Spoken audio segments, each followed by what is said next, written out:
Buenos días, la bendición y la paz del Señor esté con todos ustedes.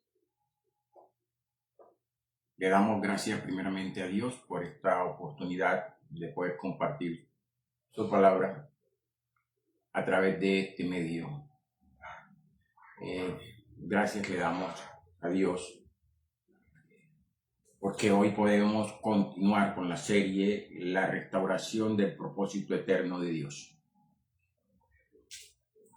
Esta es la cuarta conferencia y la he titulado ¿Qué es ser santo y qué es la santidad? La recuperación del propósito.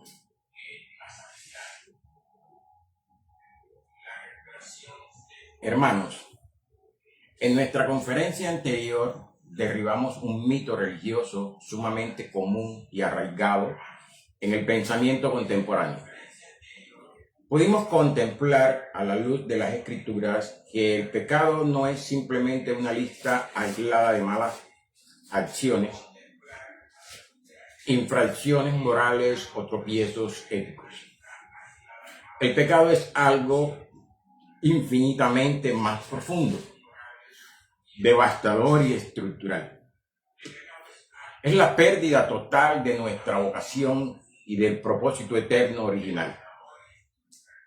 Fuimos diseñados y creados con el fin excelso de reflejar la gloria de Dios, portar su imagen y gobernar la creación bajo su sabio diseño. Sin embargo, al rebelarse y pecar, el hombre sufrió una fractura espiritual absoluta. Dejó de pertenecerle funcionalmente a Dios y comenzó una existencia encorvada sobre sí misma, viviendo para sus propios deseos. En términos sencillos, el pecado nos separó completamente de nuestro dueño y creador. Esta realidad nos deja frente a una interrogante crucial que quedó latiendo en el aire al concluir nuestro encuentro anterior. Si el pecado consistió en la pérdida de nuestra vocación original y en la absoluta incapacidad del hombre para restaurar por sí mismo, ¿qué hace Dios para solucionar esta condición? ¿Cuál es su respuesta ante nuestra ruina?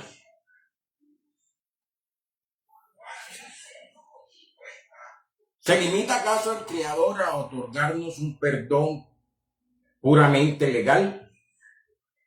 ¿Un boleto de escape para que vayamos al infierno?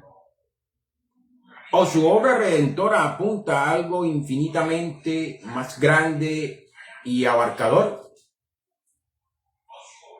Bueno, la respuesta que nos brinda las Escrituras del principio al fin, verdaderamente gloriosa.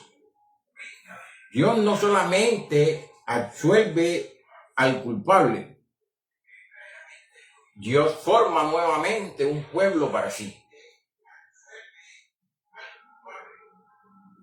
Desde antes de la fundación del mundo, en los consejos eternos de su soberanía, Él decidió rescatar, purificar y preservar por medio de la obra de Cristo a una comunidad de redimidos que reflejará una vez más y de manera inquebrantable su majestad y su santidad. Esto nos introduce de lleno en el corazón de nuestra conferencia de hoy, que es realmente la santidad. Durante generaciones la religión nos ha enseñado a mirar este concepto de desde abajo hacia arriba, partiendo del esfuerzo humano. Pero hoy venimos a mirar las Escrituras para que sean ellas las que reorganicen nuestro entendimiento. Quiero que fijemos en nuestra mente y en nuestros corazones la tesis central de esta exposición.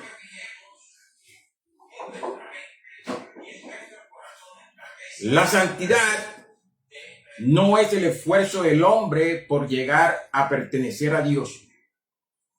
La santidad es la obra de Dios que toma para sí un pueblo y luego lo transforma para reflejar su gloria. La nueva conducta no produce la santidad, manifiesta la santidad que Dios ha otorgado por su pura gracia. Vayamos al primer punto, para aquellos que están de pronto tomando nota. Y el primer punto lleva como título el fundamento eterno, el pacto infratrinitario y el vástago. Para comprender la santidad de manera correcta, la religión nos dice que debemos empezar mirando nuestras vidas. Nos pide evaluar nuestras debilidades y diseñar un plan de emergencia o un sistema de reglas para ver si logramos portarnos bien y así alcanzar el favor divino. No sé si has escuchado a muchos hermanos que dicen eso a Dios no le agrada.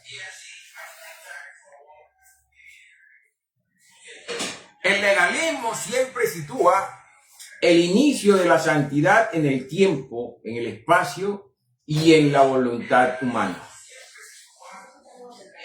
Acompáñenme a leer la palabra de Dios en la epístola a los Efesios, capítulo 1, versículos 3 y 4.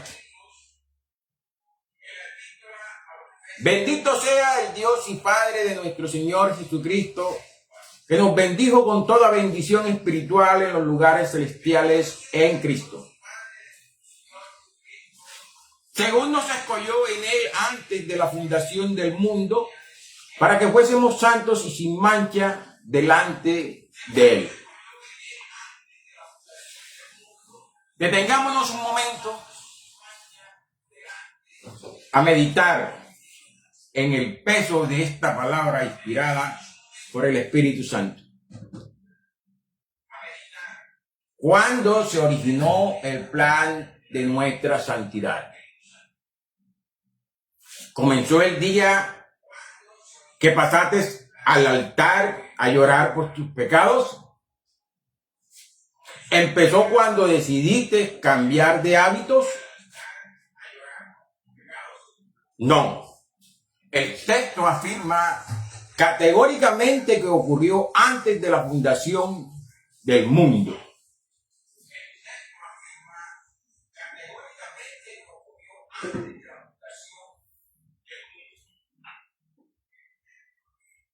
Antes de que existiera Adán, antes de que apareciera el pecado, antes de que hubiera una creación o polvo en la tierra, el Padre ya había escogido un pueblo en Cristo para que fuese santo y sin mancha delante de Él. Lo que Efesios nos revela es el propósito eterno de Dios en la salvación.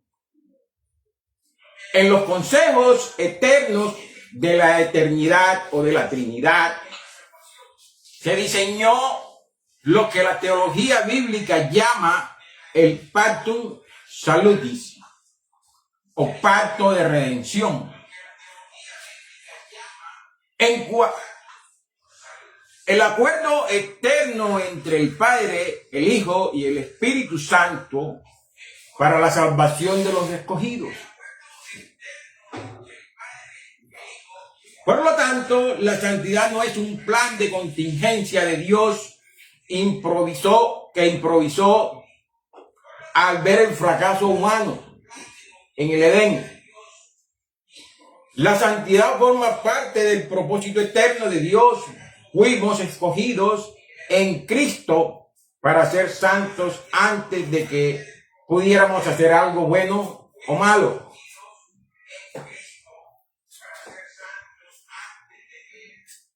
Ahora bien, ¿cómo se ejecuta este diseño eterno dentro de la historia humana? Considerando la profunda degradación del hombre. Para entenderlo, debemos acudir a los profetas y observar la alarmante realidad de nuestra condición natural.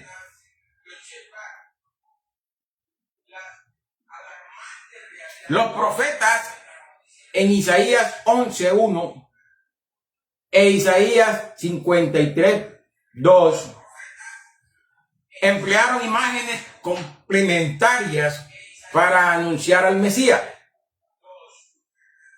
Nos hablan de un vástago que brota de un tronco cortado y de un renuevo que surge de tierra seca. Esta metáfora nos muestra de manera visual a la humanidad por causa del pecado, como un tronco talado y seco, y como un suelo estéril, completamente desprovisto de vida. Hermanos, pensemos detenidamente en esta doble figura. ¿Puede un tronco seco decapitado producir una flor por sus propios medios? ¿Tiene la tierra seca y agrietada la capacidad interna de hacer brotar vida sin una gota de agua?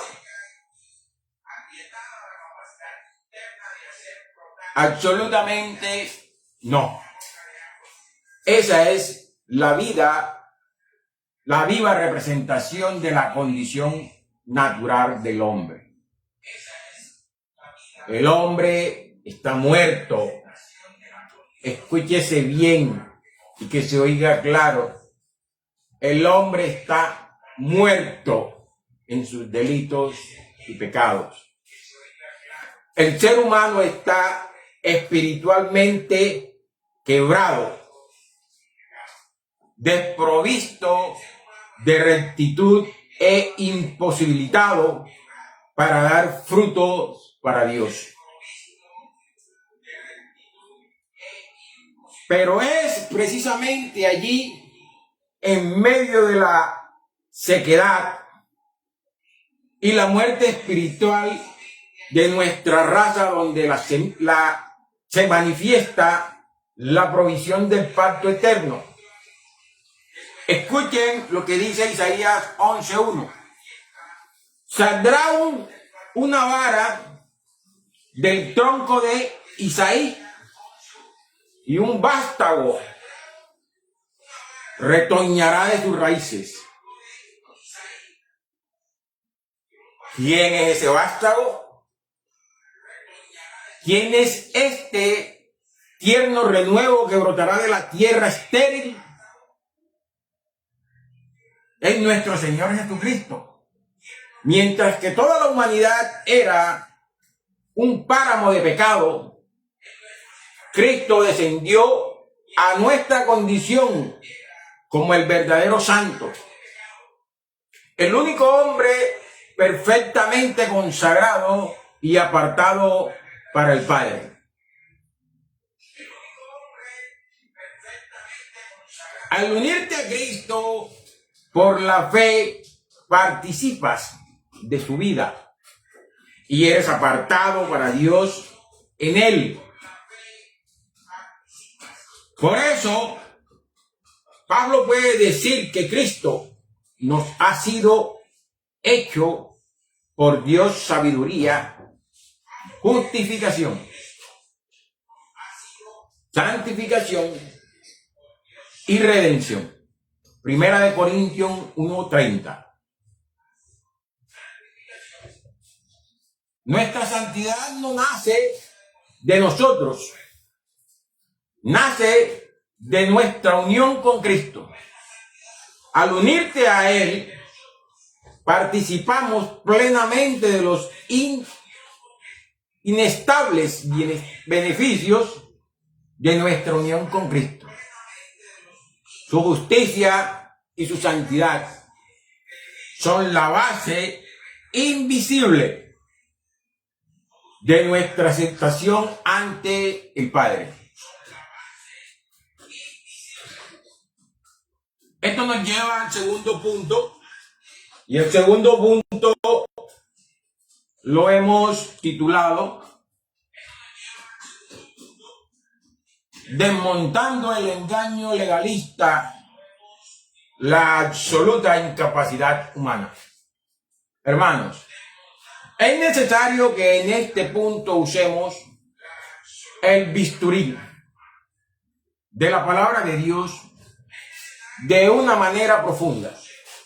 Necesitamos derribar por completo la autosuficiencia religiosa que hace creer que la santidad es una escala de méritos. Imaginemos un vaso común de nuestra cocina. Tienen un vaso. El poder o la autoridad de consagrarse a sí mismo como un utensilio sagrado del templo. Puede el vaso decir de repente, a partir de hoy decido que yo soy un objeto sagrado? No. Requiere indispensablemente la acción de un agente externo y superior que lo tome, lo separe del uso común, lo limpie y lo dedique exclusivamente al servicio divino. La consagración requiere un consagrador.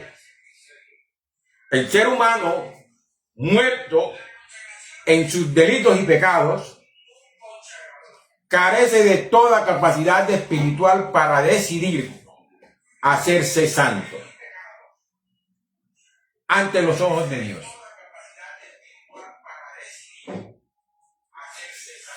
Cuando el hombre intenta buscar la santidad inyectando su propia fuerza, choca contra la misma pared en la que chocó el apóstol Pablo cuando exclamó en Romanos 7:24, miserable de mí, ¿quién me librará de este cuerpo de muerte? Note que la pregunta de Pablo no es ¿qué ley me librará? ¿O qué esfuerzo me salvará? Él no busca un mérito, busca un salvador.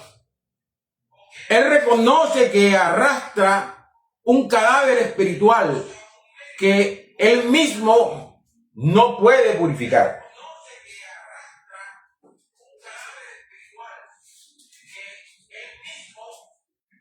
A pesar de esto, la mente religiosa insiste en buscar una limpieza basada en el esfuerzo externo. Pero vayamos al libro del profeta Isaías, capítulo 64, versículo 6, para ver la radiografía bíblica. Si bien todos nosotros somos como suciedad y toda nuestra justicia como trapo de inmundicia. Para ser preciso, históricamente Isaías está describiendo incluso las mejores obras de la nación de Israel en medio de su decadencia moral. La expresión hebrea utilizada aquí para trapo de inmundicia de Het y Din describe una prenda ceremonialmente impura. Es una imagen de profunda contaminación e incapacidad absoluta para presentarse limpio delante de Dios. Hermanos, captemos el peso de esto. El profeta no está diciendo que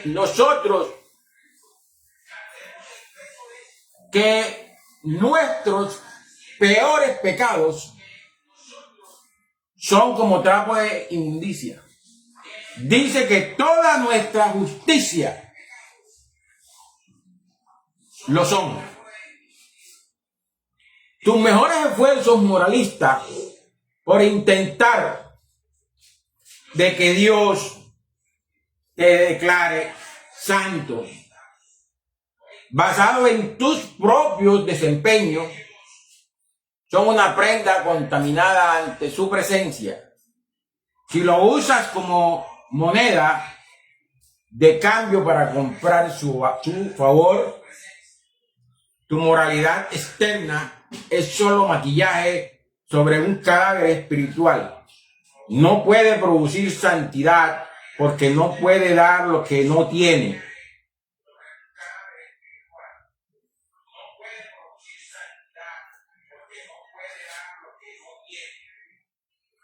En el tercer punto, el corazón de la doctrina. Las tres preguntas de Isaías 6 y el idioma de la redención.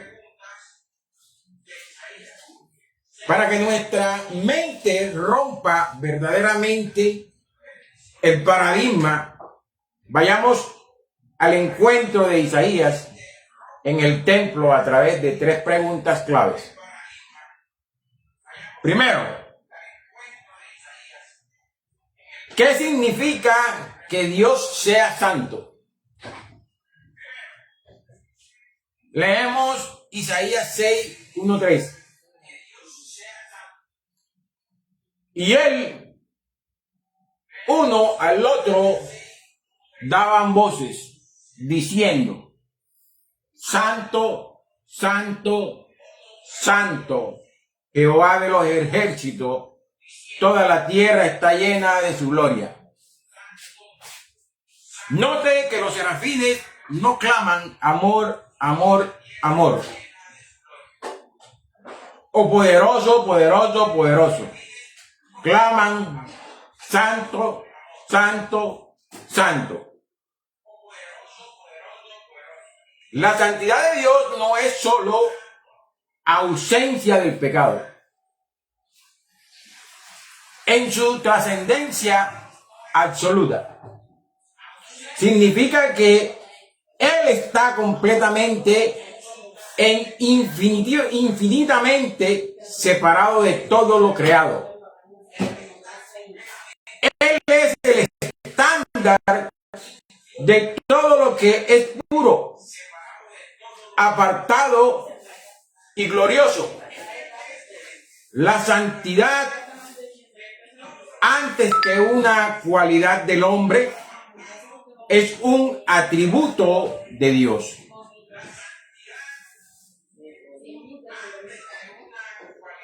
¿Qué significa que un pueblo o un objeto sea santo?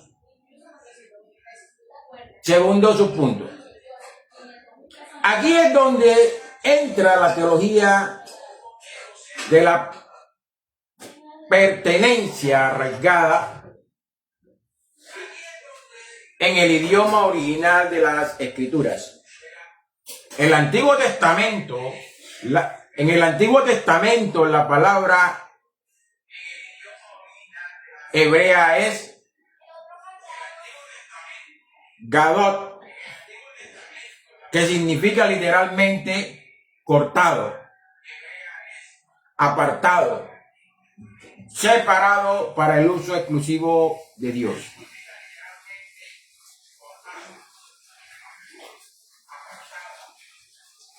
Vayamos a Éxodo 3:5.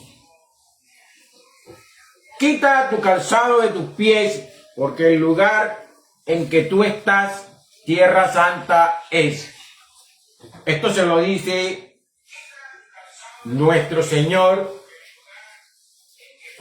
a Moisés.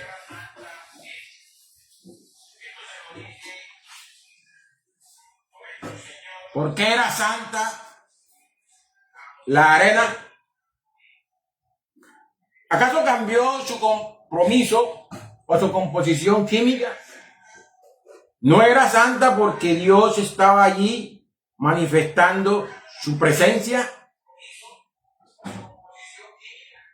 La presencia de Dios la apartó. Lo mismo ocurrió con los utensilios del tabernáculo en Éxodo 30, 26, 29. En el altar,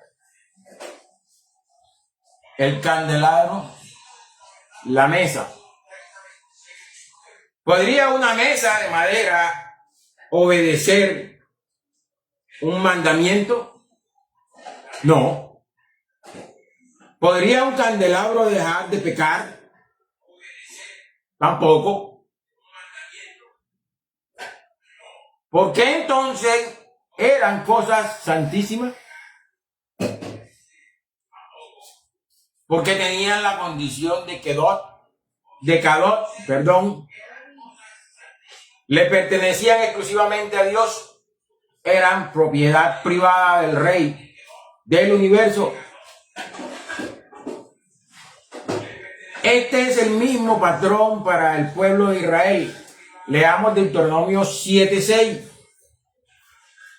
¿Por qué si tú eres pueblo santo, Kadot,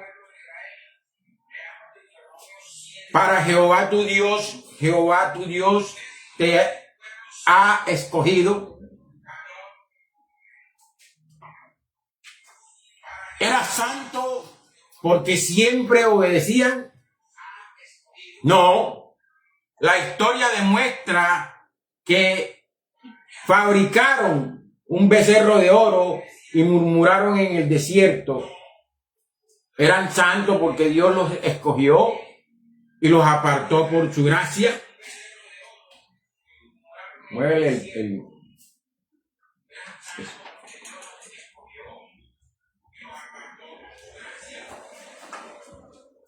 Eran santos porque siempre obedecían.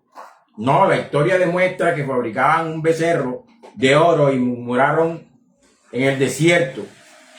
Eran santos porque Dios los escogió y los apartó por pura gracia. Como concluye Levítico 20:26. Habéis pues de serme santos, porque yo Jehová soy santo. Y os he apartado de los pueblos para que seáis míos. La santidad es pertenencia. Ahora, hermanos, hagamos la pregunta decisiva.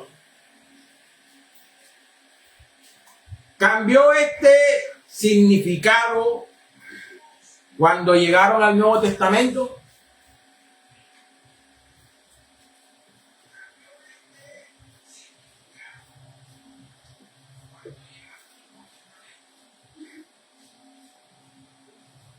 Los apóstoles empezaron a usar la palabra santo de otra manera. Estudiemos la palabra griega. Agios. Esta palabra conserva exactamente la misma idea fundamental de Kadosh, apartados para Dios. Los apóstoles no inventaron una nueva definición basada en la perfección moral humana. Mantuvieron la línea de la pertenencia. Miren cómo se derrumba el paradigma religioso cuando observamos a quienes llamaban santos.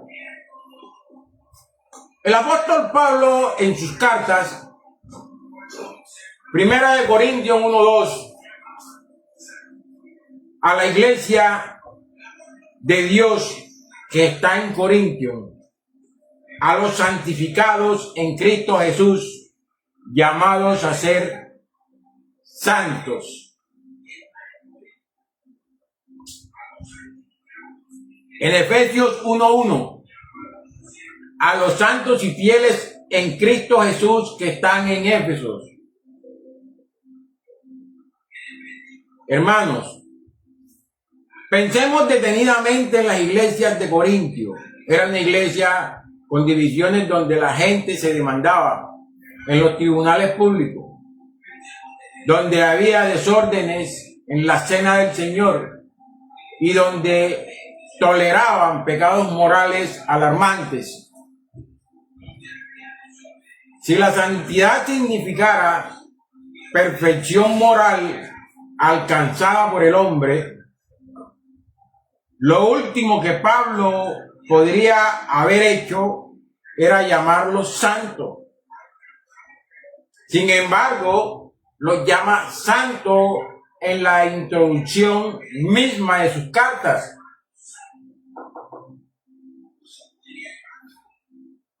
¿Por qué? Porque habían sido comprados por Cristo, lavados por su sangre y apartados para Dios. Eran ajíos, porque ya no se pertenecían a sí mismos. Eran un pueblo adquirido por el Rey. Entienda, mi querido hermano, que cuando usted ha creído en ese glorioso evangelio, cuando Cristo fue crucificado en la cruz, lo compró a usted a precio de sangre. Usted no es su propietario es Cristo. Usted se debe a Cristo, no a usted. Por ende, usted es una posesión adquirida a precio de sangre.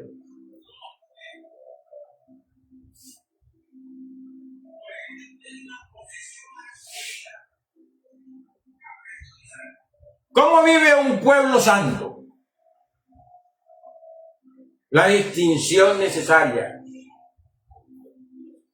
Sé perfectamente lo que la mente legalista está pensando en este momento. Entonces, si somos santos por pertenencia y no por conducta, ¿significa que la obediencia ya no importa? ¿Podemos vivir como querramos?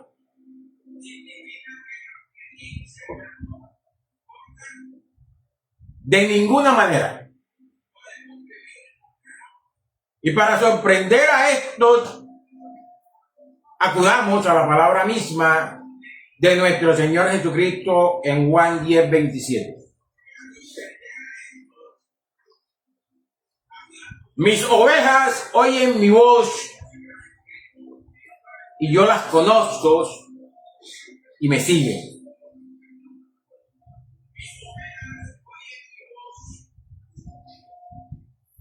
Quiero que observes con extrema atención el orden divino en este pasaje.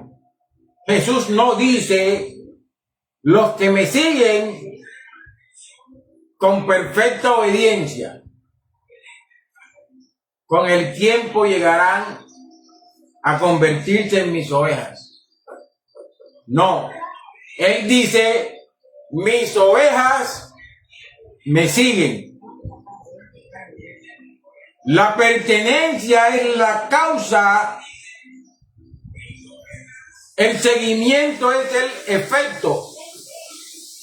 Primero viene la identidad del de propiedad adquirida. Después viene el fruto de la conducta. Las ovejas no siguen al pastor para llegar a ser ovejas. Siguen al pastor porque ya son ovejas.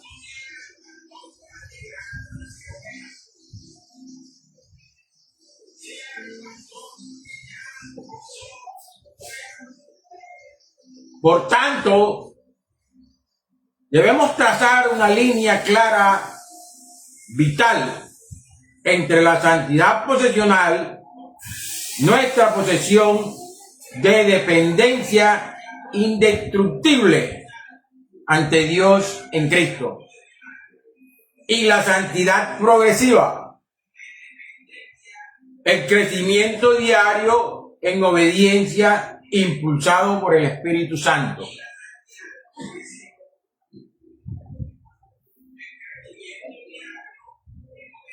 La transformación no es la causa de la santidad.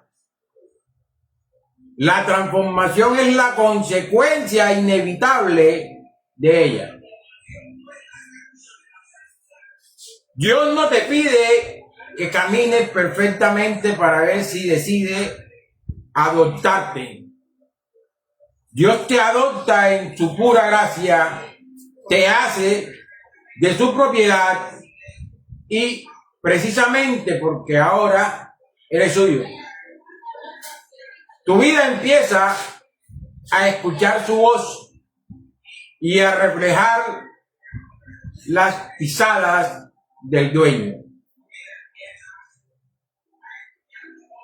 Como nos enseña el Nuevo Testamento en Efesios 2:10, fuimos creados en Cristo Jesús para buenas obras, las cuales Dios preparó de antemano. Tito 2:11-14. La gracia nos enseña a renunciar a la impiedad para vivir sobria, justa y piadosamente. Primera de Pedro 1:15-16. Como aquel que os llamó es santo, sed también vosotros santos en toda vuestra manera de vivir. La conducta es la respuesta natural a la identidad que ya recibisteis.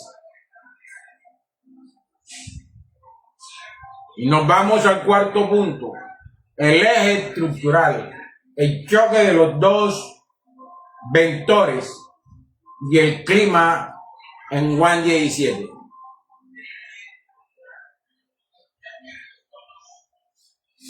Queridos hermanos, quiero que dejen sus Biblias abiertas sobre sus piernas o sobre la mesa o sobre donde estén por un instante. Me miren fijamente a los ojos y piensen en la geografía del viaje que la religión nos ha obligado a caminar durante años, para entender cómo el legalismo ha torcido el diseño de Dios. Imagine en sus mentes dos caminos con direcciones completamente opuestas, dos vectores que jamás se van a cruzar. El primero, o el primer camino, es de la tendencia religiosa. ¿Cuál es su dirección? Comienza abajo y apunta hacia arriba. Es el vector que va del hombre hacia Dios. La religión se para en el púlpito y dice: mírate a ti mismo, cambia tu conducta, esfuérzate por subir la montaña. Deja de pecar por tus propios medios para ver si con suerte logramos convencer a Dios de que te mire con favor y te conceda la salvación.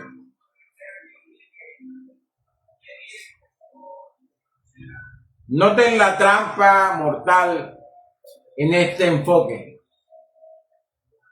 Intentan que tu conducta compre tu identidad.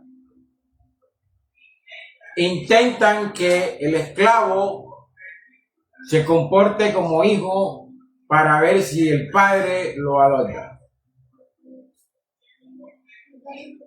Es un camino de angustia, de fatiga y de orgullo espiritual. Ante el peso de ese camino, el Señor mismo tiene que romper nuestra autosuficiencia y decirnos al oído, tal como le dijo a Pablo, en sus momentos de mayor flaqueza: bástete mi gracia, porque mi poder se perfecciona en la debilidad. Segunda de Corintios 12:9. El poder transformador de Dios no se activa cuando te crees fuerte, sino cuando reconoces tu total invalidez.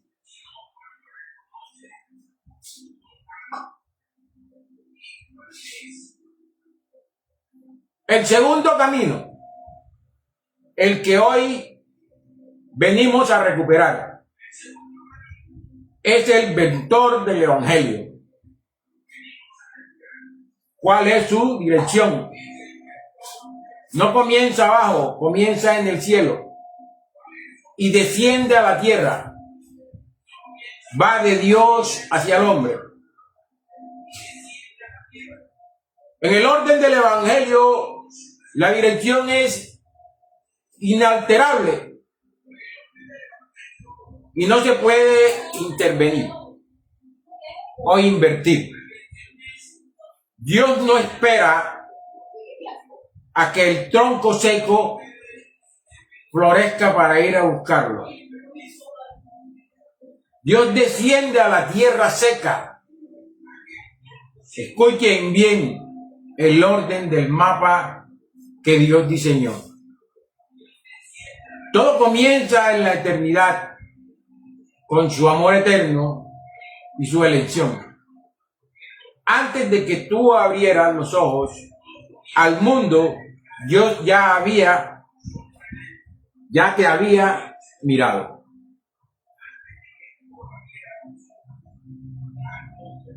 Porque tuvo que comenzar Dios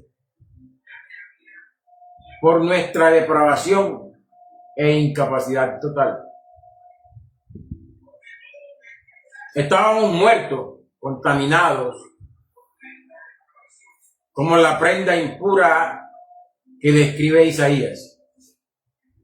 No podíamos dar un solo paso hacia el trono. Por eso, al ver nuestra invalidez espiritual, Dios activó su favor inmerecido, su gracia soberana. Y esa gracia no se pudo o no se quedó en un bonito sentimiento. La gracia no se quedó en un bonito sentimiento en el cielo. Esa gracia se hizo carne. Sudó, sangró y resucitó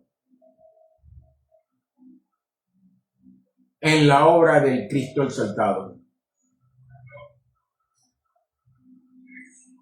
Y aquí es donde este mapa celestial cobra su sentido más profundo y definitivo.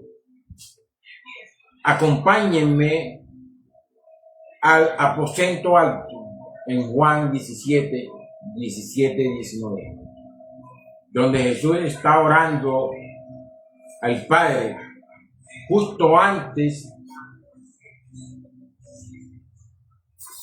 de marchar hacia el huerto de Getsemaní. Escuchen lo que dice con voz sacerdotal.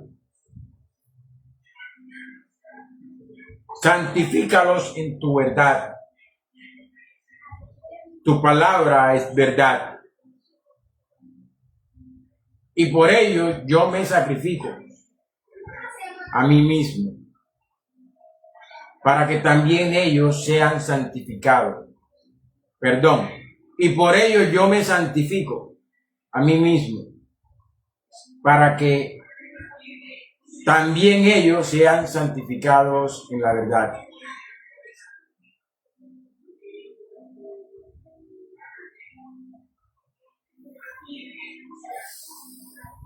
Hermanos, detengámonos ante el misterio sagrado de este texto. Hagamos la pregunta crucial. ¿Necesitaba Jesús hacerse más santo espiritualmente?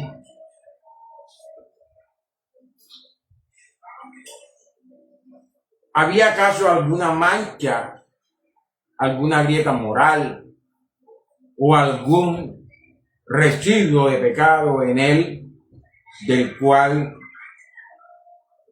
debería limpiarse? No toda la Escritura clama unánime que Él es santo de Dios. Inadecuado, perfecto, impecable y puro desde la eternidad. Entonces, si Él ya es infinitamente santo, ¿qué significa que Jesús diga, yo me santifico a mí mismo?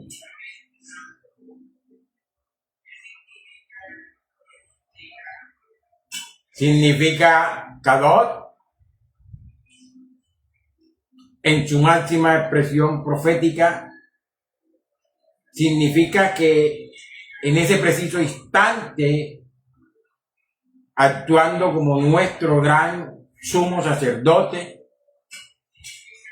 Jesús se estaba consagrando, apartándose y dedicándose a sí mismo de manera exclusiva para cumplir la misión encomendada por el Padre.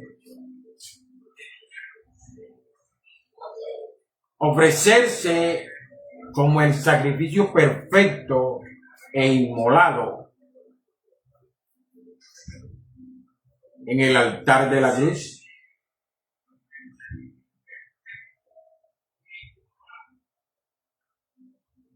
Él une en su propia persona el templo,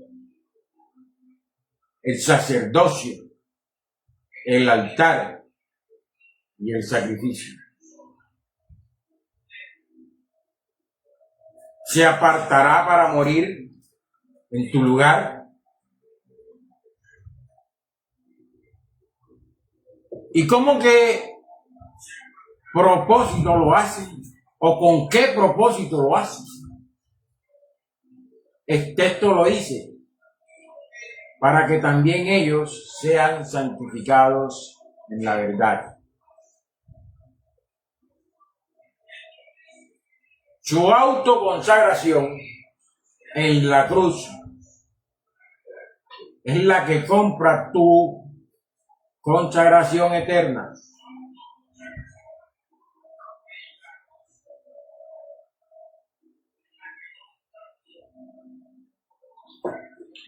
Cuando el Espíritu Santo opera en ti, la salvación y la regeneración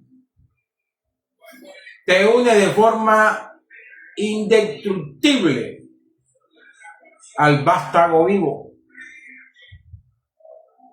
Y en virtud de ese sacrificio queda sellado como ajíos, propiedad adquirida del Dios Altísimo. Su entrega, sello, tu pertenencia. Es allí donde Dios te mira a los ojos y te dice, ya no te perteneces a ti mismo, fuiste comprado por precio, eres mío, eres santo.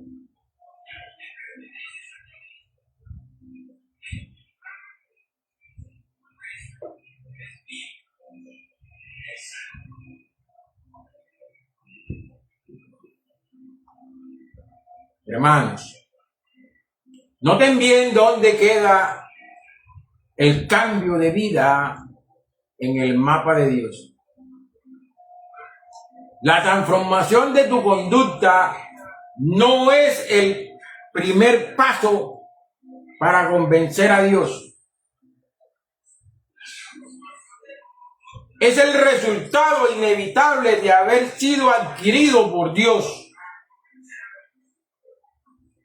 La obediencia no es el motor que te lleva a la salvación. Es el fruto que brota porque ya fuiste salvado.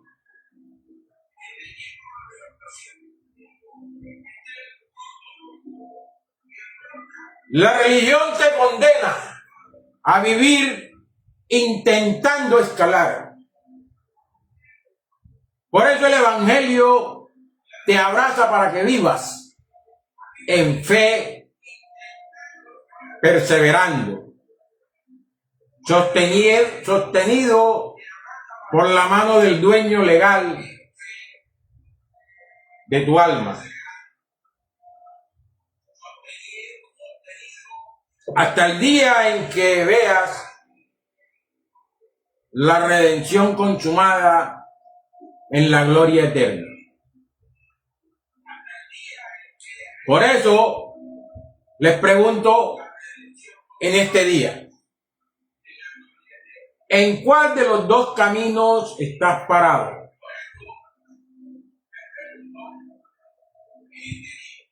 ¿Estás gastando tu fuerza intentando que tu conducta compre tu identidad? ¿O estás permitiendo que la identidad que Cristo ya te regaló transforme radicalmente tu conducta?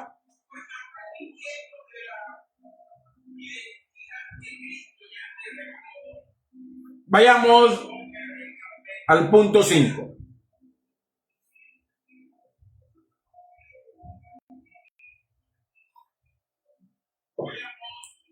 Hermanos, para cerrar esta exposición y sellar esta verdad de una vez y para siempre en tus corazones,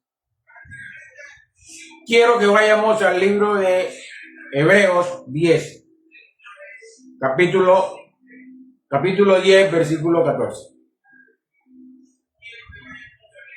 Este es el golpe definitivo de gracia contra el temor y el legalismo humano.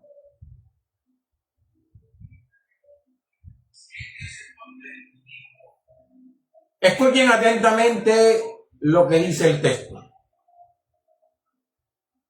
Porque con una sola ofrenda hizo perfecto para siempre a los santificados.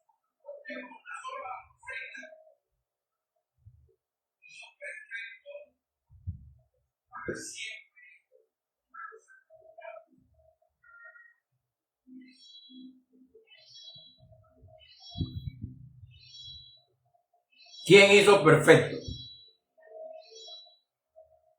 Cristo. ¿Cuántas ofrendas hicieron falta? Una sola. ¿Por cuánto tiempo nos hizo perfecto? Para siempre. Entonces, iglesia, les pregunto en el corazón, ¿quién sostiene tu santidad el día de hoy?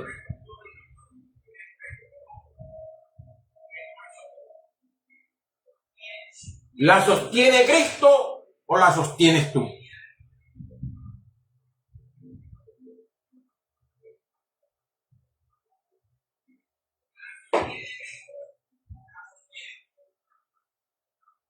Tu santidad no se tambaleará con tus tropiezos.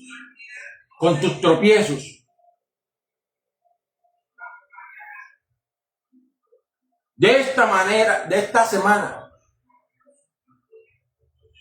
voy a repetir, tu santidad no se tambaleará con tus tropiezos de esta semana, porque tu santidad no está cimentada en la tierra,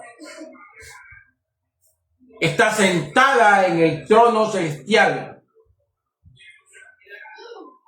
Eso no significa que el pecado sea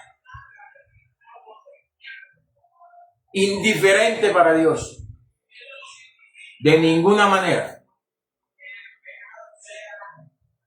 Por eso sus ovejas escuchan su voz y le siguen.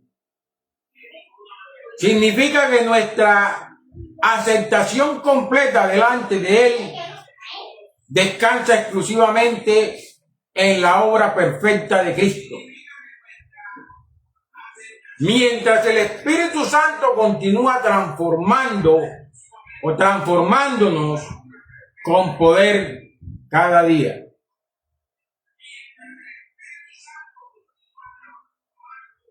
Deja de intentar escalar una montaña de méritos que ya fue aplastada, ya fue aplanada, para que tú camines en el Gólgota. Descansemos en la perfecta unión con nuestro Salvador.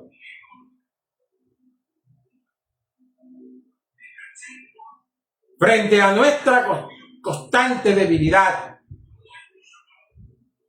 cuando clamamos con el corazón quebrantado, miserable de mí,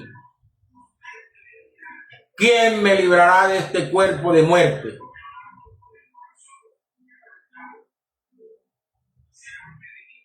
El Evangelio nos permite responder de inmediato con fe.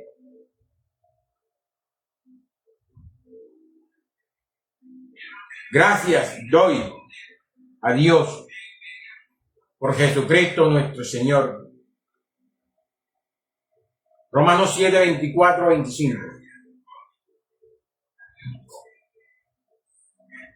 La respuesta jamás será tú.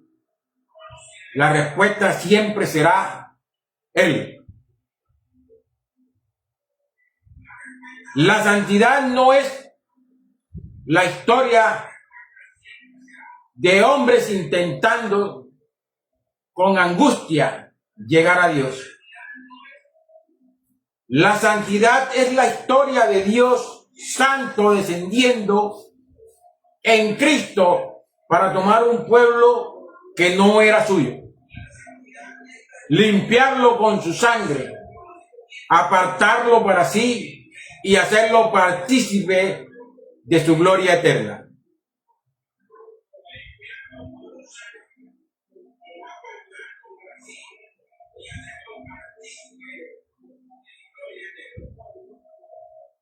No somos santos porque nos aferramos perfectamente a Cristo.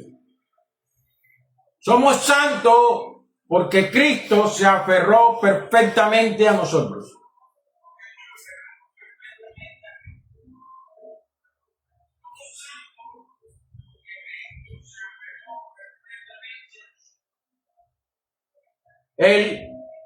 A Él sea toda la gloria.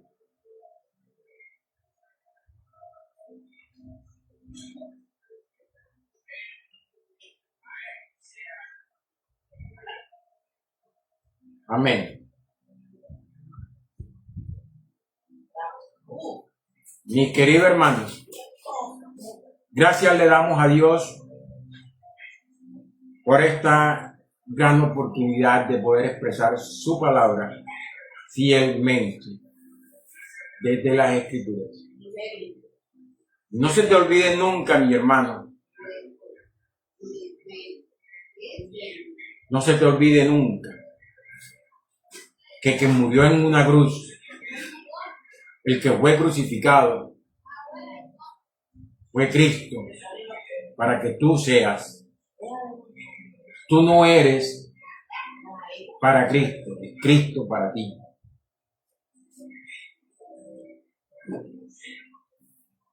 Que Dios los bendiga y que tengan un buen fin de semana. Bendiciones para